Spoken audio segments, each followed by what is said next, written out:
Thanks for joining me on Radio Taiwan International.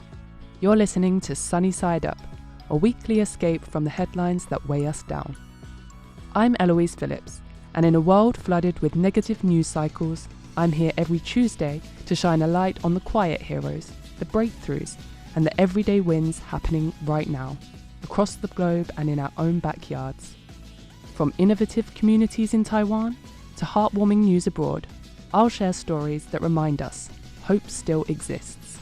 Join me for positive news reports, guests' personal highlights from their week, and special features with local changemakers. Tune in, lift up, and let's spread the good vibes together.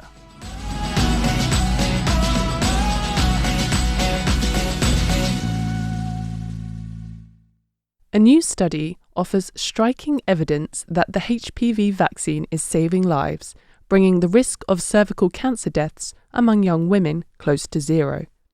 For the first time on record, no women in their early 20s died from cervical cancer in England between 2020 and 2024. Health experts say this milestone reflects the success of widespread vaccination, with roughly 90% of women in that age group receiving the HPV vaccine, most during early adolescence when protection is strongest. The findings mark a turning point in cancer prevention, according to Cancer Research UK, which helped establish the link between human papillomavirus, or HPV, and cervical cancer decades ago. Today, nearly all cervical cancer cases are known to be caused by HPV. Researchers estimate that about 200 deaths have already been prevented in England, with many more lives expected to be saved as vaccinated generations grow older. Health officials emphasise that vaccination, combined with regular cervical screening, remains the most effective defence. While the vaccine protects against the highest risk strains, screening helps detect any early changes. The United Kingdom aims to eliminate cervical cancer as a public health issue by 2040, in line with global targets set by the World Health Organization. Experts say maintaining high vaccination rates will be key to reaching that goal. A breakthrough in dental science may soon allow patients to regrow their own teeth, offering a natural alternative to dentures and implants.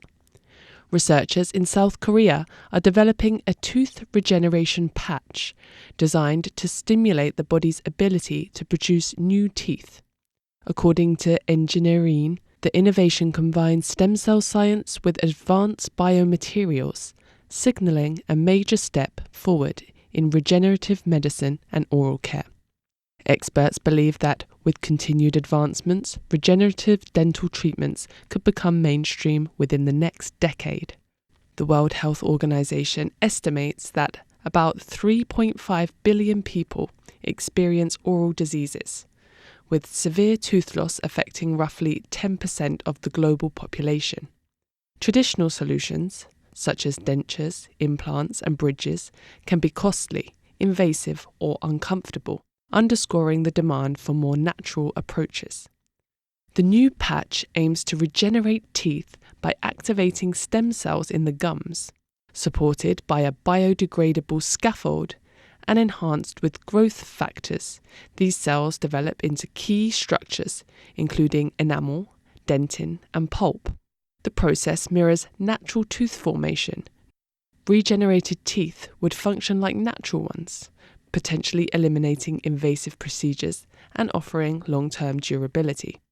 As the technology evolves, costs are expected to decline while improving overall oral health through better integration with surrounding tissue.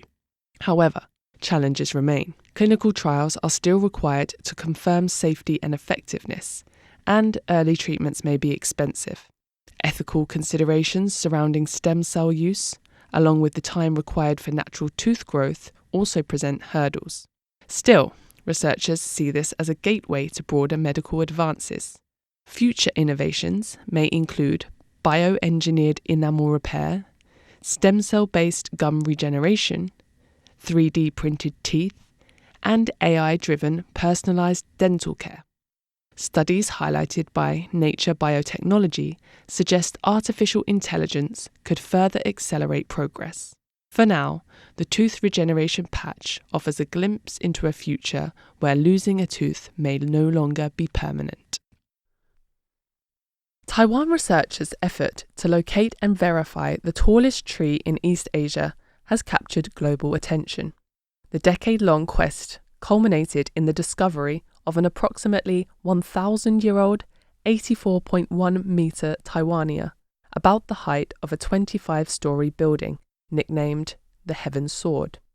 The journey is documented in the film Island and the Trees, which premiered in May 2026 and captures both the scientific process and the human determination behind Taiwan's search for its forest giants. Frankfurter Allgemeine Zeitung, or FAZ, published an in-depth feature on the effort, which was detailed in the journal Frontiers in Forests and Global Change. Co-author Dr. Rebecca Xu, an assistant researcher at Taiwan's Agriculture Ministry's Forestry Research Institute, told FAZ that trees exceeding 80 metres are extremely rare, and that despite industrial logging between 1912 and 1991, which depleted much of Taiwan's ancient forests, the island's exceptionally steep terrain helped shield some old-growth trees by making them inaccessible. The project combined advanced technology with public participation.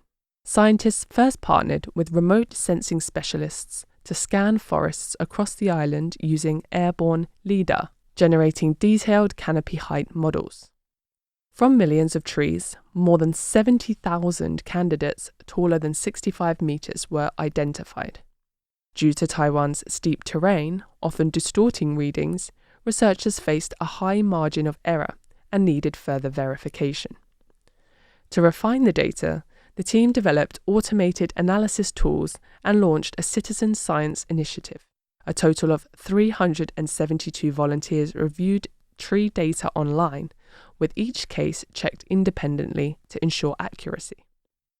The collaborative effort dramatically shortened the timeline, producing a database and interactive map of 941 giant trees over 65 metres in just 2 months. To verify the tree's true height, the team ventured deep into the forest. They found a 50-metre measuring tape was insufficient, as the first major branch rose above that mark. Only after multiple field measurements was the height finally confirmed. Taiwan's cloud forest environment at altitudes of around 2,000 metres is a possible factor in supporting such exceptional growth.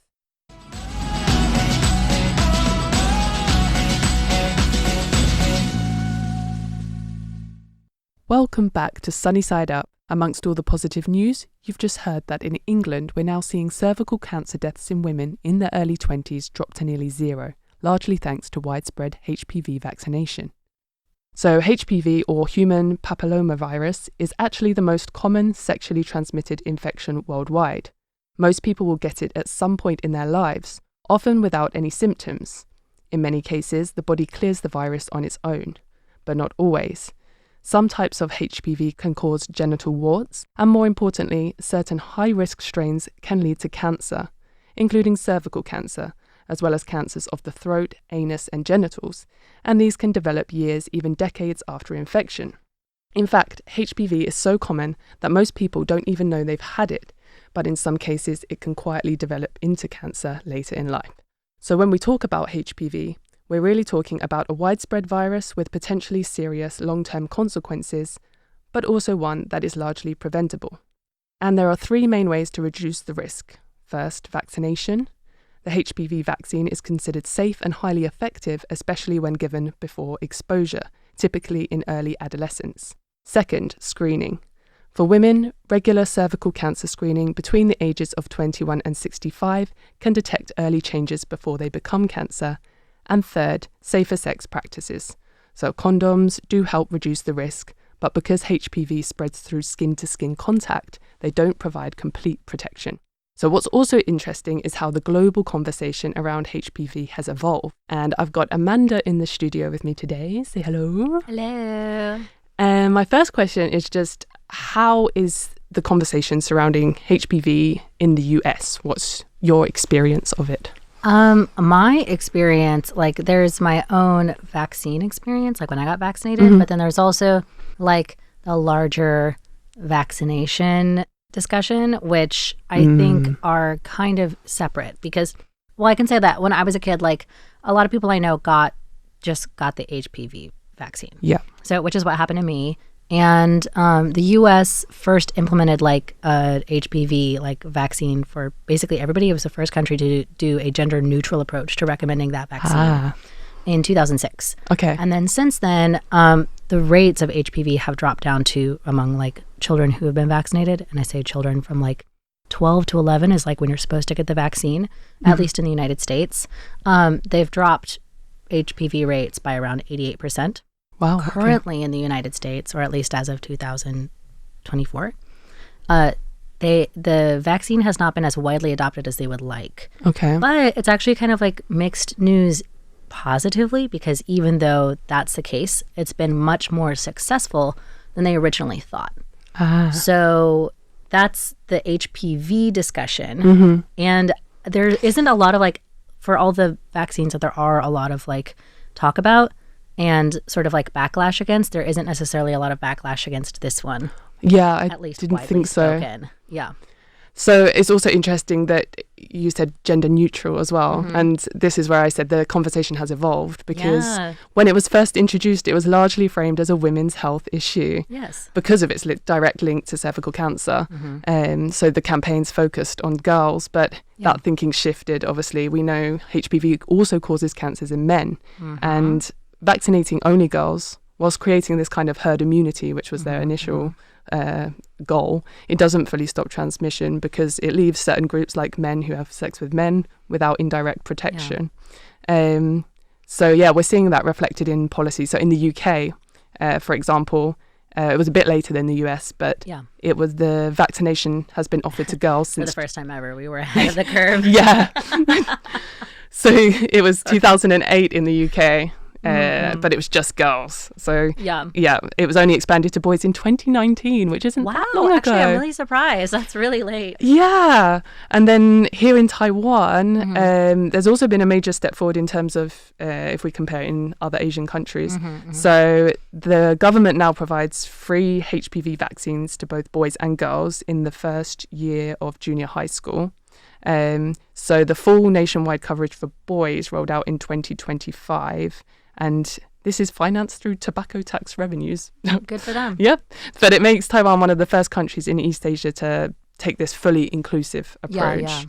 I think it's the way to go also, because even if you were to look at like, do boys get this at a lower rate? One, it's still a vaccine against cancer, literally cancer, which can affect anybody and all genitalia. Exactly. So I feel like it's like on that alone, it's something that I think is worth recommending. But on the other hand, too, as you said, like only vaccinating half of the population ignores the fact that even if men weren't affected by HPV cancer or other later complications, they can still be carriers of it. Like it's an extremely common virus. And so you should try to remove all carriers to improve the HPV spread, right? Like that's half of the appeal of herd immunity. Yeah. So it doesn't make sense that they even in the first place thought of only... It's just it's typical thinking in the medical community. Yeah. Which I do support, but also like there's some issues. Yeah, no, I agree. So in the US, is it also a school-based rollout system? No. And no. Is it free or I'm guessing not? Yeah. It's not free. So speaking of issues. Yeah. Yeah. So right now there may be... I believe schools can give out recommendations. Okay. And they can, or at least they used to, have like strong recommendations for certain viruses or vaccines. And they can force your kid to go home if you're sick with a disease. So like when I was in middle school, there was a really big like whooping cough outbreak. Right. So the school systems that I was in strongly recommended everybody, if you weren't vaccinated, go get vaccinated. And if you were found to have it, you weren't allowed at school. But that was about as strong as they could make it. Wow. And then vaccines are recommended, though there's no like enforced policy unless you're in an organization. Vaccines were recommended by, there's basically just a recommendation board that works for the Food and Drug Administration or the FDA. Okay. And so you have to go do it on your own dime. Now, there are, like, if you have insurance, most insurance agencies cover, especially this kind of vaccine, because it is recommended. That's the power of the recommendation, is like, if a board says that you should have it, it's harder for the insurance to not cover it. And there are certain places like Planned Parenthood who can recommend other, like, alternative funding options for people. Right. However, if you don't have either of those, or if you just wanted to pay for it out of pocket, it is currently $250 per dose. $250 to $300 about per dose, depending on like which vaccine you get. Yes. It also is sort of why, like, I'm guessing that this is also sort of why I noticed in the US-based recommendations, they had a very wide window for when you could or should get the HPV vaccine. So they recommended, ideally, the ideal time is 11 to 12. Yes. You can start at 9, but the point of that is to try to get people vaccinated before they would ever be exposed to the virus. Right, yeah. Right? But it's recommended for people, and especially women. Yes. And then after that, you're not allowed. You're not allowed. Well, you're not. You know, like, I guess you could be allowed, but it's just like, it's not really worth it for you at that point. Right. So I don't think they recommend you get it after that. They're like, you just maybe shouldn't. Past the point. Yeah. But a lot of interesting messaging there. Some people who feel like maybe I shouldn't get it because I'm married, so what's my risk? Oh, interesting. And so you have to like re-have that conversation. And yeah. So it's not free. And it's kind of handled at while there is a recommendation board, right now in the United States, there's a lot of confusion, and even amongst doctors, about like what vaccines people should be getting, where they should be getting them, and kind of like when. So I think the messaging is probably muddled in that, especially because this year, the vaccine board was like fired by RFK Jr., and then he replaced everybody on it with either vaccine skeptics or people who have no medical experience. Great. Right.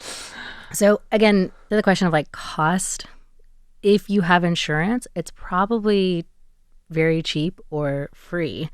If you don't have insurance, you probably would have to pay for it out of pocket, and it's pretty expensive, but healthcare organizations do try to promote this one because it's so effective. Yeah. There's a big messaging campaign going on. As for recommendations, like, even though there's a lot of confusion, there also are now 2 brand new vaccine boards that have like formed independently, one for the West Coast and one for the Northeast. Oh, okay. So that just kind of adds to the confusion, but it's also adding options, which is good in its own way. Yeah. Yeah, no, I know in Taiwan, because I have a friend, she was complaining about the fact that she didn't qualify to get it when it was rolled out of school. Yeah. And now she has to pay for it out of pocket. And so I know in Taiwan it is around 3,000 Taiwanese dollars to 6,500 dollars. Oh, yeah. Kind of about the same. Same, yeah. And you obviously, if you're over 15 years old, then you need to get 3 doses of it. So yeah, again. Actually, I'm thinking about it, I think you can probably get it at school, like in terms of like where you can get it in the United States. I think some schools at least are like, they can give you the vaccine, but like you still have to pay them for it, because U.S. schools are really poor. So it's like, I don't think they just have like stores of vaccines. Right. I don't actually know anymore though, because they did, like, the flu vaccine was something that schools would give out for like dirt cheap. You just have to go line up on like vaccination day. Okay. So what was the uptake like on that though? I don't remember. When I was a kid, it's a foggy memory I have of like, everyone's going to go line up and have a bad time. And then hopefully we're not all going to get the flu at once. Oh dear. So I don't really remember. I don't actually know if that's a thing anymore, but I know it used to be, because like the flu, you've worked teaching for a little while, like when the flu hits a school, it's literally like pandemonium. Yeah. So I know at least like many teaching professionals preferred that everybody got vaccinated. For sure. They see it firsthand. They know. Oh God. And that's all we've got time for, I'm afraid. But thanks to Amanda for sharing her balanced insights on the HPV vaccinations from a US perspective. See you next week.